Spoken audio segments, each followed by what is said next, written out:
हर हर महादेव हर अवधूत चिंतन श्री गुरुदेव दत्त स्वामी शरणमయ్యప్ప स्वामी शरणमయ్యప్ప स्वामी शरणमయ్యప్ప అయ్యప్ప భక్తులు సంగారెడ్డి నుండి ఈ మూడవసారి రాము గారి యొక్క నిర్వహణలో పాదయాత్ర జరుపుతూ శబరిమల చేరుకుంటూ ఉన్నారు.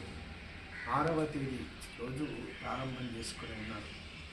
ఆశ్వయుజ శుద్ధ పౌర్ణమి రోజు ఈ మహత్తరమైనటువంటి కార్యక్రమాన్ని అమ్మవారి యొక్క సంపూర్ణమైనటువంటి ఆశీస్సుల చేత ప్రారంభించి సుమారు 1250 కిలోమీటర్ల పైన చేరుకొని తిరుపతి స్వామివారిని దర్శించుకొని అదేవిధంగా అరుణాచలేశ్వరుని సేవించుకొని పాదయాత్ర ద్వారా శబరిమలైకి వెళ్తూ ఉన్నారు. తమిళనాడు రాష్ట్రంలో ఉన్నటువంటి వేదసందు అనేటువంటి ప్రాంతంలో ఉన్నారు. దిండిగల్కి సుమారు 20 కిలోమీటర్ల దూరంలో ఉన్నటువంటి వీరిని శ్రీ చంద్రవాస్తు విద్యాపీఠం 1008 నదీ తీర్థ సేకరణలో భాగంగా ఈ దక్షిణ ప్రాంతంలో తీర్థ సేకరణ చేస్తూ ఈరోజు వారిని కలవడంలో పరిపూర్ణమైనటువంటి ఆశీస్సులను అందజేయడం జరుగుతుంది. ప్రతి సంవత్సరం కూడా మరి ఏ యాత్ర చేపట్టినా కూడా వెళ్ళి ఆశీర్వచనం చేసి వస్తున్నాం. యాత్రను ప్రారంభం చేయడంతో పాటు ఆశీస్సులు కల్పించేటువంటి భాగ్యాన్ని, వారిలో పునః చేతనత్వాన్ని నింపేటువంటి భాగ్యాన్ని స్వామివారు మన ఆశ్రమానికి కలిగిస్తున్నారు. అదేవిధంగా ఇక్కడికి కూడా వచ్చి మా విద్యార్థుల సభ్యులైనటువంటి రాము గారి నేతృత్వంలో జరుగుతున్నటువంటి 28 మంది పాదయాత్రికులకు ఆశీస్సులు అందజేయడం జరిగింది. శ్రమ కోర్చి ఈ యుగమే చాలా విచిత్రమైనటువంటి అది. ఇందులో మనకు మొట్టమొదలు ఎవరిని కలిగించినా ఏమంటారంటే టైం లేదు అని అంటారు. అవునా?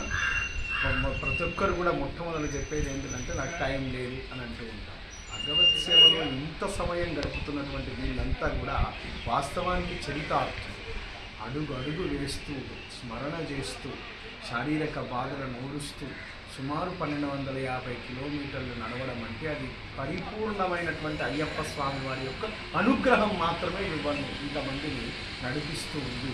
ఆ ప్రత్యక్ష అనుగ్రహానికి పాత్రులైనటువంటి వాళ్ళు వీళ్ళంతా అతి తొందరలో 21వ తేదీ రోజు సుమారు దర్శనం చేసుకోబోతున్నారు. 22 నాడు మళ్ళీ పునః సంగారెడ్డికి రాబోతున్నారు. వీళ్ళందరికీ కూడా ఒక్కొక్క అడుగు భగవంతుని స్మరిస్తూ వేసేటువంటి ఒక్కొక్క అడుగు ధర్మశాస్త్రంలో ఒక్కొక్క అశ్వమేధంతో సరిసమానమైనటువంటి ఫలితం కలుగుతుంది. మనం తీర్థయాత్ర అని చెప్పి కాశీకి ఫ్లైట్లో అట్లా వెళ్ళి ఇట్లా వచ్చేస్తున్నాం. అది ఫలితం వస్తుందా అంటే కాశీ దర్శించినటువంటి ఫలితం వస్తుంది, కానీ కాశీ తీర్థయాత్ర చేసినటువంటి ఫలితం రాదు. ఎందుకంటే తీర్థయాత్రను సవిధిగా విష్ణు ధర్మోత్తర పురాణం ఎట్లా చెప్తుంది, ఒక్కొక్క అడుగు వేస్తూ పరమాత్మను సంకీర్తన చేస్తూ ఆ గమ్యస్థానాన్ని ఆ క్షేత్రాన్ని చేరుకోవాలని చెప్పింది.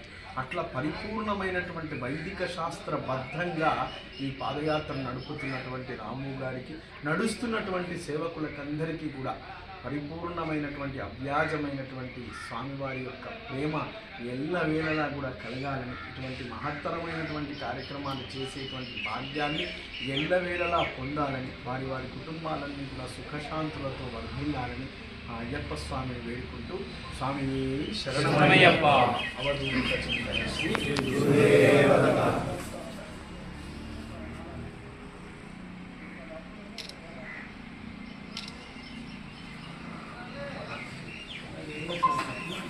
వేళలా ఆయురారోగ్య ఐశ్వర్యములు పొందాలని ఆశీస్సులను అందజేస్తూ మీకందరికీ సారథైనటువంటి రాముడు ఇటువంటి కార్యక్రమాలు చేయడం అదృష్టం, దానికి సహకరించడం ఇంకా అదృష్టం.